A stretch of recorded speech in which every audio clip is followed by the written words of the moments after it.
Sakti and Ron arrived on the deck to find that monsters had already established themselves. Small fish creatures skittered around. Some of them had already begun gnawing on the ship's fixtures. The monsters' mannerisms were more akin to that of giant bugs than fish. Something about them made Sakti nauseous. The monsters turned toward the two, made a hissing sound, and launched spikes from their backs. Their spikes soared through the air like arrows. Sakti felt a twinge as one of the spikes hit her shoulder. The impact almost knocked her off her feet. The shield unit she had equipped blocked it, but it still hurt. Roland seized Sakti's arm before she could react to the monster's attacks and pulled her out of the way. Roland, don't just stand there. Those spikes will wreck your shield if you let enough of them hit you. Sakti, that came so fast. How am I supposed to dodge that? Roland, stay back and keep low. I'll move forward and lead the attack. You focus on picking off the stragglers or any that get too close to you. They will try to get inside the ship if left unopposed. My presence should draw most of their attention. Hopefully that will give you an easier time. Before Sakti could reply, Roland ran forward and slashed at the monsters with his claws. He made short work of the ones that were on the deck while dodging their spikes with ease. Sakti didn't have to do much of anything before the monsters were clear. Sakti, what were those things? They were gross looking. Roland, look back. They're unfortunately a common aquatic beast to run into out at sea. They're just one of the nuisances that can leave the water for a bit. They hit hard even for a common pest, and the larger ones have spikes that aren't pleasant to be hit by. Don't underestimate them. Sakti, I'll be careful. Roland, still, I suppose I overestimated a human's ability to dodge attacks at that speed. Roland pushed a few buttons on the device attached to his forearm. Several parts of the deck near the bridge rose and became short walls. Roland, I raised parts of the deck for you to use as cover. It'll only help you so much though. Get ready to run if necessary. Sakti, I understand. Thank you. Roland, the radar is picking up a lot more monsters. Their attacks probably won't stop until we've nearly killed all of them. Sakti, how many should we expect to fight? More Rickback came onto the deck. This time there were many more. Roland, don't worry about the exact number. We'll have to fight our way through regardless. The spikes the Rickback shot came in several waves, almost like uninterrupted gunfire. Sakti had no hope of evading with just her instincts, but Roland seemed to have no problem dodging or blocking their attacks. Roland swung his claws and wove through the monster's attacks with a primal, unrelenting force that mystified Sakti. She almost forgot she was in the middle of a monster attack. Her situation was helped because the monsters mostly focused on Roland, and the monster's spikes were ineffective against Sakti's cover. When there was an opening, she shot her gun when she felt it was safe to do so. The energy slugs from her shotgun made the Rickback explode into a bloody mess. It dealt with them quickly, but was gruesome and released a pungent odor into the air from the violent explosion of the fish monsters' corpses.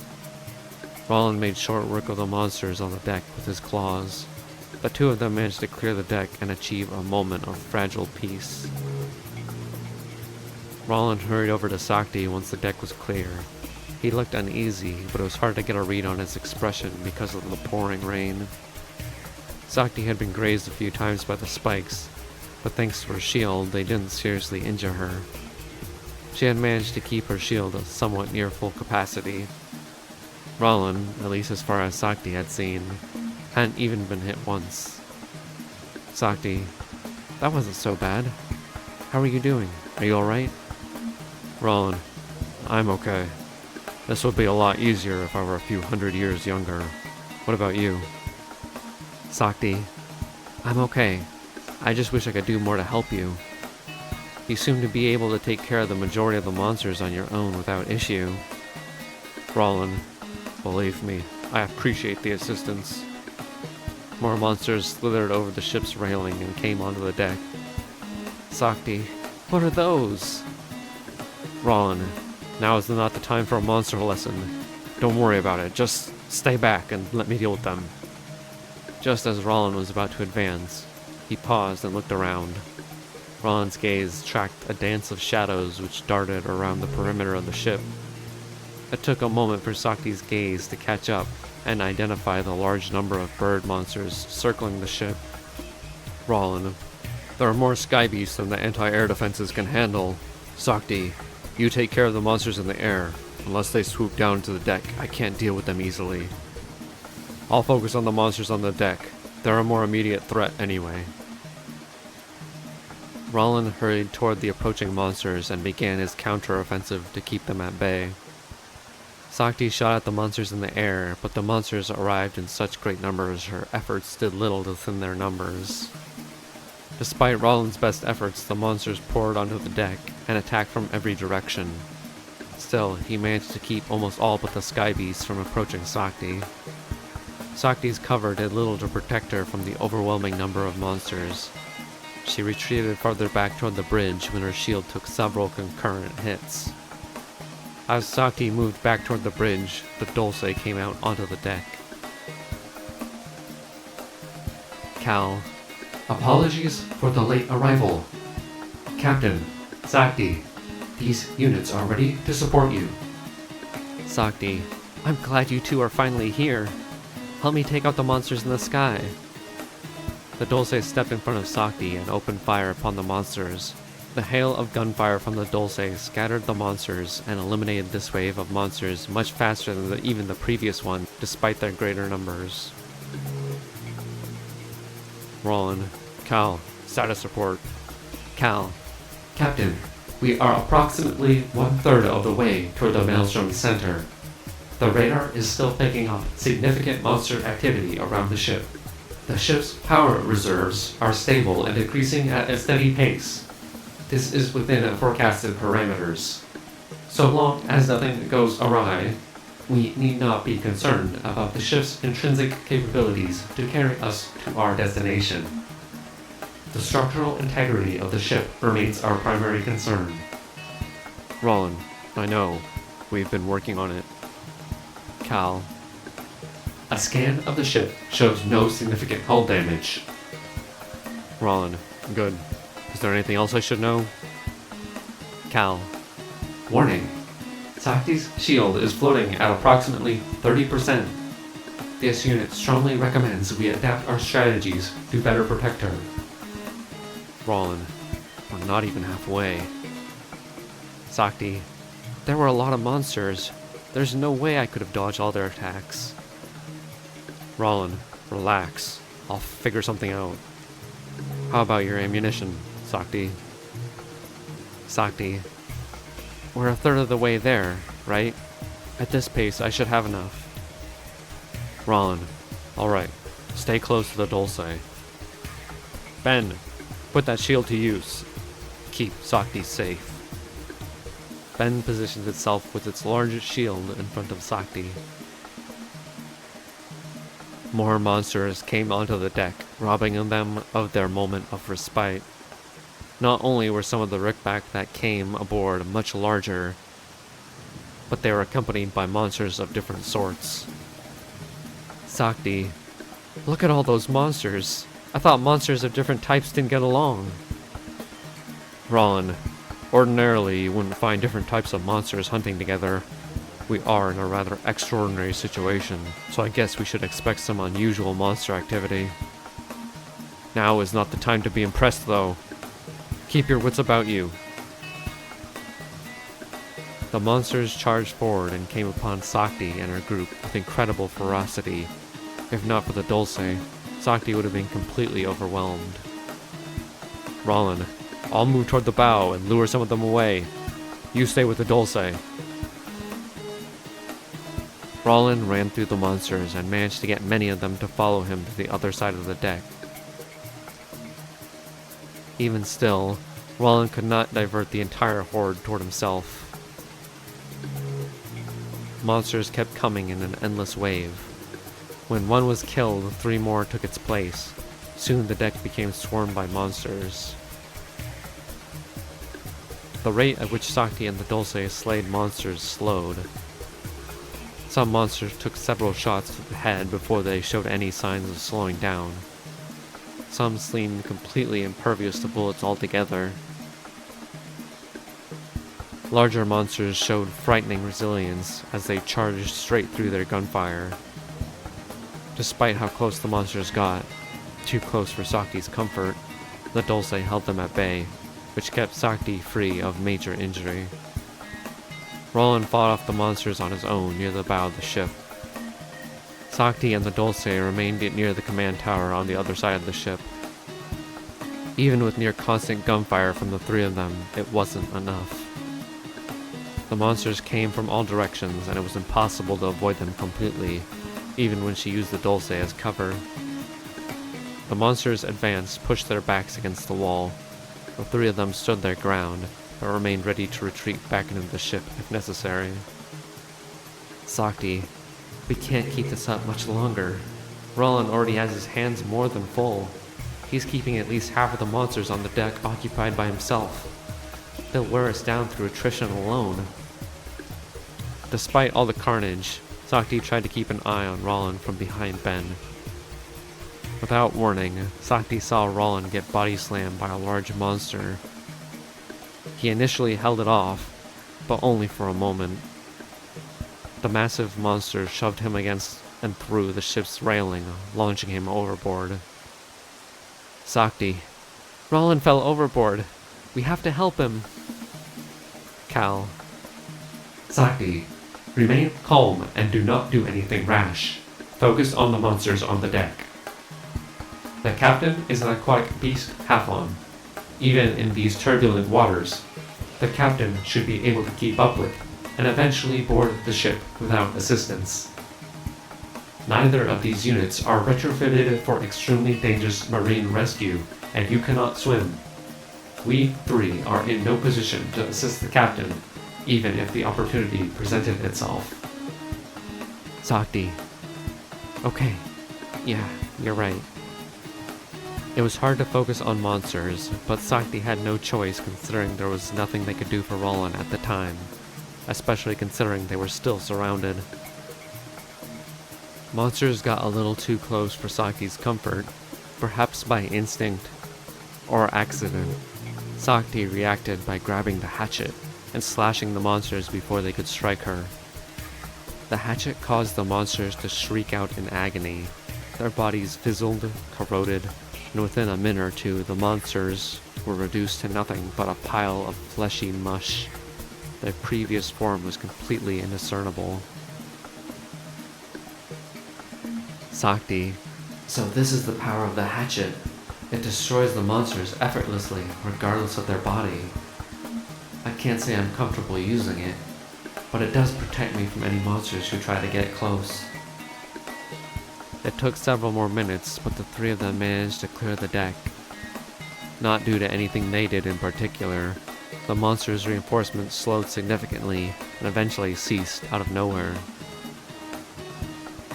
It felt like several hours had passed since they began fighting, but it had not been that long at all. Cal. Sakti, as Roland is currently unavailable, this unit will relay a status report to you. Sakti. Alright, go ahead.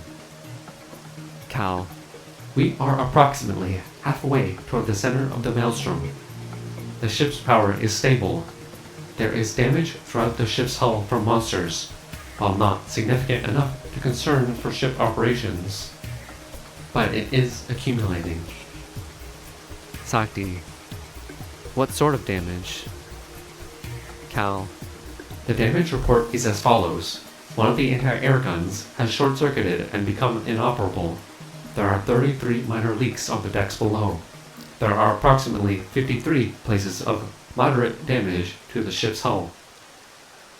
These damaged locations could possibly jeopardize structural integrity in the future, especially if the surface area of the damage increases. Small monsters may possibly find their way inside through these openings as well. For now, there is nothing we can do about it at present, though. Repairs are not feasible in these conditions. Lastly, a powerful energy field is disrupting several ship operations. Namely, Many of the ship's computer systems are completely inoperable. Sakti, is that bad?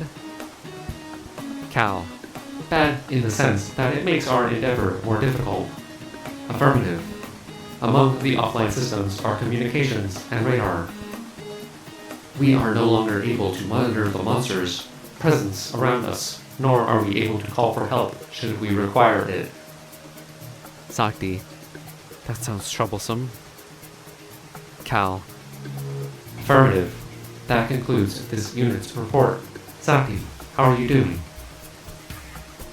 Sakti, even with you two covering me, I hardly have a moment for my shield to recover. I'm doing okay though. That last wave ate through my batteries, but I think I should have enough. Cal, It is unlikely you will be allowed significant time for your shield to recover much further, Sakti. There are more monsters fast approaching from the sky. several dozen sky beasts slipped through the anti-air defenses and began circling the deck. Sakti, more sky beasts. They're more of a nuisance than anything. The three of them were able to keep the sky beasts at bay and allow their shields a little time to recharge, if even just a little bit. Sakti looked around the deck as they fought. Sakti, I haven't seen any sea monsters. Did we clear them all out? Cal, Unknown. This unit detects none in the immediate vicinity. It is impossible to know with the radar malfunctioning. However, it is possible there are still aquatic beast-type monsters in proximity, but they are not capable of boarding the ship. in the corner of her eye, Sakti saw Roland climb aboard the ship near the bow. She ran across the deck to help him without much regard for the monsters that remained. The Dulce followed close behind her and shot at monsters as they moved. Sakti ran up to Roland. He was soaking wet and gasping. Sakti, Roland, are you okay? Roland, I'm fine.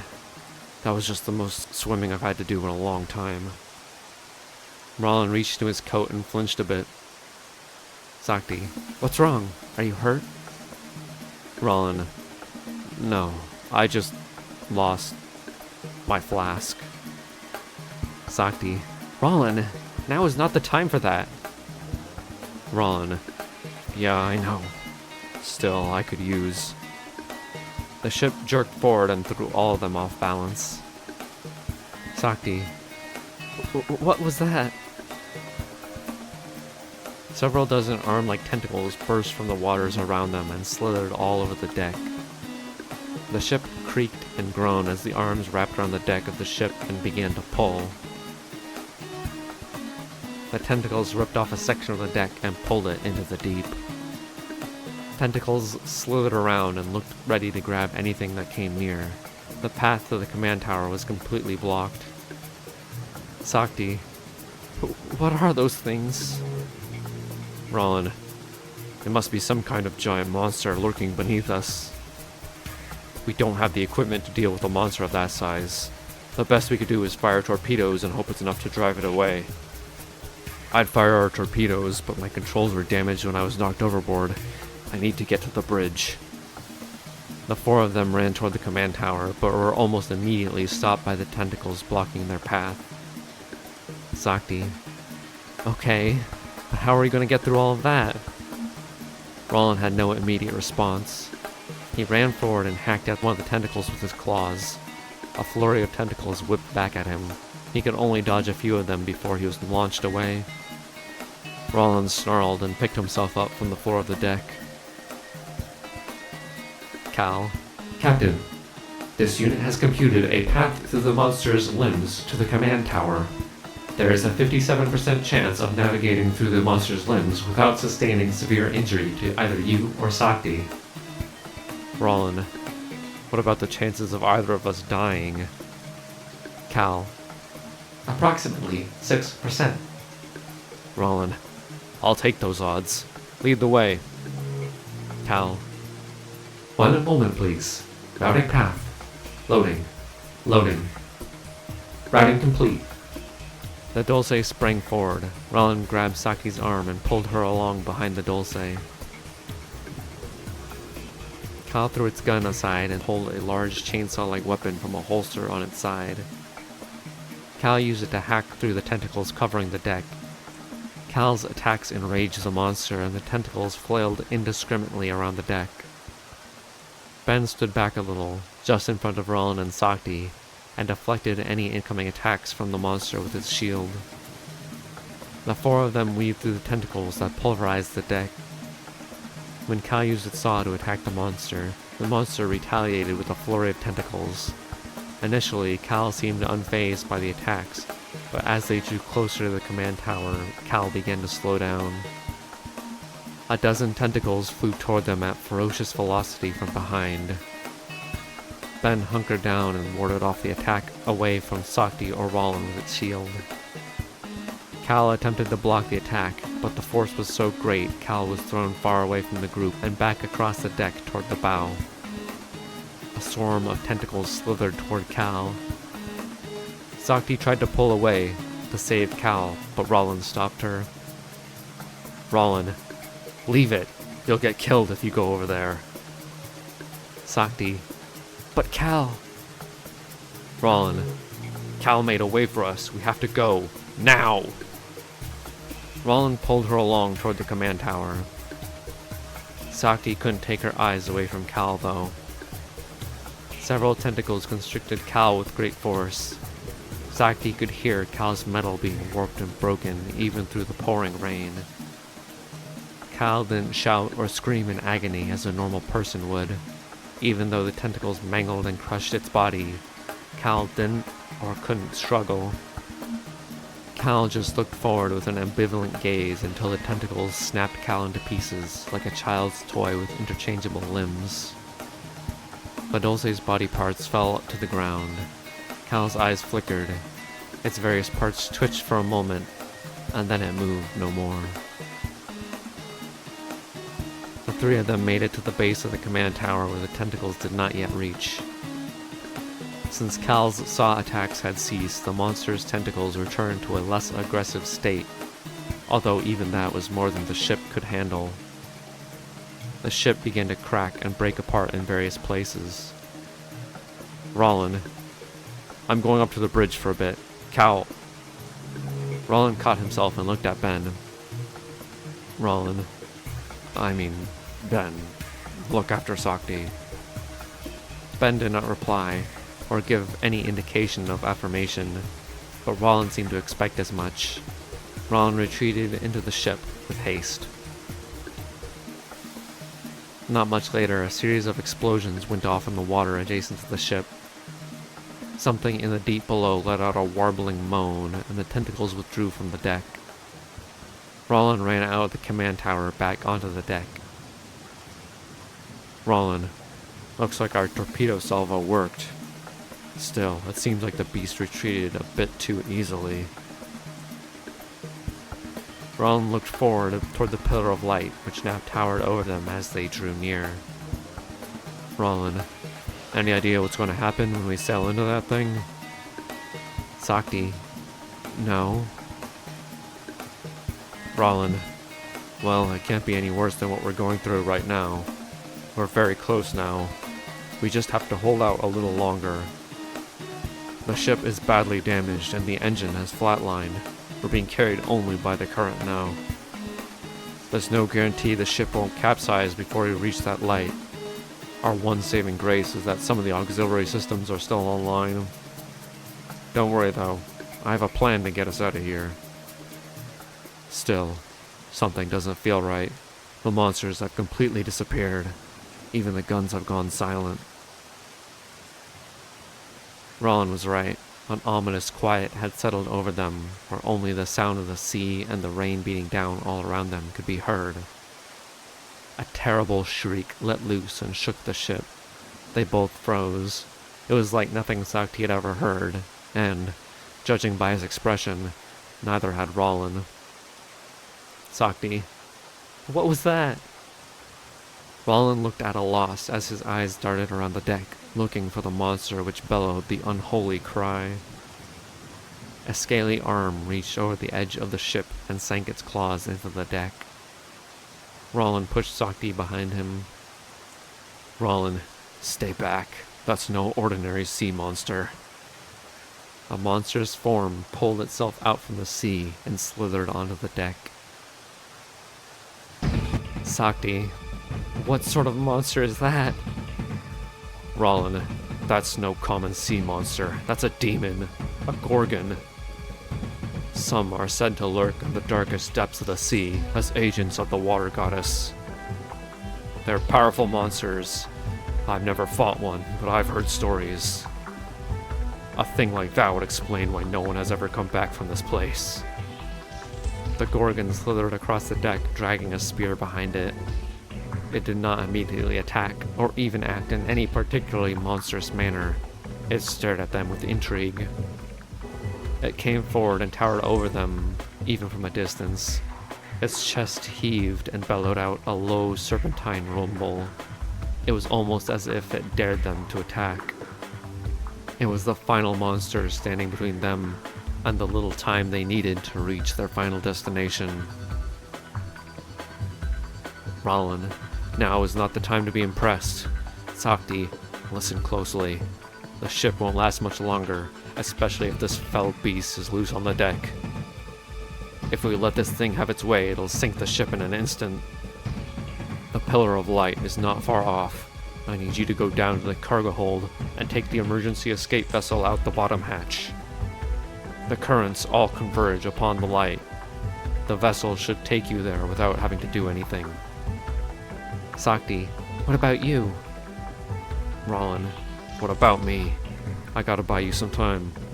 This thing doesn't look like it's gonna wait for us to escape, but we'd rather not fight it. The gorgon advanced toward them, this time much faster than before. It snarled and bared its massive teeth. It seemed whatever patience it had with them was spent. Sakti, I can't just leave him here. He'll die for sure. Rollin pushed Sakti away from him toward the command tower. Rollin, are you deaf? What are you standing around for? Go, now! Rollin turned toward the beast. Rollin, I'll take care of this beast. Sakti, that's what he says, but him against a monster like that, by himself? What should I do? Okay, I'll go ahead without you. Rollin, thank you. Now hurry, go. Ben, make sure she gets home safe. Sakti, Rollin, Ben should stay with you. Rollin, I don't want to hear it. Ben took Sakti's hand and guided her away. Sakti, don't die, Rollin. Rollin, yeah, sure. I'll see you around, kid. Goodbye, Sakti. Sakti and Ben hurried into the ship, and the door to the deck sealed closed behind them. Ben carried Sakti through the ship's corridors. Ben ran through the corridors of the Emerald as fast as it could. Sakti couldn't stop thinking about Rollin, but it was clear that Ben's only objective was to reach the cargo bay and escape. An alarm sounded off throughout the ship, blaring a rather ominous horn. All the lights shifted red. The ship heaved forward every few minutes, as if it slowly made its way down a flight of stairs. The Emerald was bound for the bottom of the sea. There was no changing that. The interior of the ship was in far worse condition than she thought it was going to be. There were gaping holes all over the place, and collapsed corridors of twisted metal blocking off hallways. There were only a few hallways that led down to the cargo bay, and most of them were blocked off. Water was trickling into the ship from above, but it wasn't enough to cause immediate concern. If the bottom decks weren't flooded, they would be fine. Ben darted around the corner and spotted several monsters lurking in the halls. Ben jerked to a stop and backed up around the corner. Ben set Sakti down. It was probably because of the monsters, but also because there was no way for her to return to the deck, even if she wanted to. Rollin wanted her to escape, so that's what she was going to do. Sakti, what's wrong? Are we going to fight them? Ben did not reply. Sakti realized it was going to be hard to come up with a plan with a companion who did not speak. Before Sakti could inquire further, Ben bolted out from the corner and charged the monsters. It was a gruesome fight. Sakti wanted to help, but she didn't want to accidentally hit Ben in the chaos. The hallways were too narrow for her to fight alongside it effectively. The monsters seemed far more frenzied than usual. If she exited from the protection of her corner, she would have been injured for sure. Before she knew it, the monsters were all dead. Ben stood in the hallway, beaten and broken. Ben collapsed to its knees and fell forward. Sakti came alongside Ben and checked it for damage. It was completely broken and beyond any sort of meaningful salvage. Sakti. Ben. The ship heaved forward again. This time, a crack in the wall burst open and water began to pour in from one of the walls. Sakti, that's my signal to move. I don't have a choice. I have to go. Sakti bolted down the hallway toward the cargo bay. A hallway that led to the cargo bay was before her, not obscured by wreckage. She opened the cargo bay door and slipped inside. Sakti slammed the door behind her. Fortunately, the cargo bay wasn't completely flooded, at least not yet. Much of the cargo had been knocked over and spilled into the knee-deep water. Sparks danced around from loose wiring, as part of the ceiling had been smashed in. Water covered the floor almost up to her knees. Sakti stumbled through the cargo bay as the ship seemed to collapse around her. The pod in the cargo bay was open. The hatch below it was open as well. All she needed to do was get inside and close the door. Sakti, I just need to escape. I can worry about what happens next after. A volcano of sparks erupted near her. The murky water nearby was set ablaze in an instant. Before Sakti realized how fast the fire spread, something in the cargo bay exploded and threw her across the cargo hold and into a wall. Sakti was rendered unconscious.